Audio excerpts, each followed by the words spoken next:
You don't lack discipline, you just keep losing it.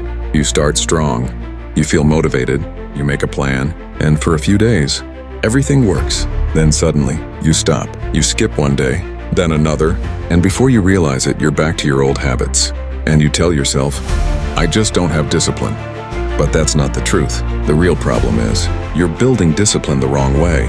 You rely on motivation, and motivation is unstable. Some days you feel powerful, most days you don't. So when motivation disappears, your discipline disappears with it. That's the first mistake. The second mistake is, you try to change everything at once. New routine, new habits, big goals. It feels exciting, but it's not sustainable. Your brain gets overwhelmed and goes back to comfort. And then comes the third mistake. You depend on willpower. But willpower is limited. The more decisions you make, the weaker it gets. So how do you fix this? First, I make it easy to stay disciplined. Don't rely on willpower. Change your environment. Keep your phone away while working. Remove distractions. Make the right action the easiest option. Second, start small. Not perfect, just consistent.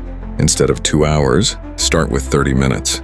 Instead of everything, focus on one habit. Consistency builds identity. Third, build systems, not goals. Goals give direction, but systems create results.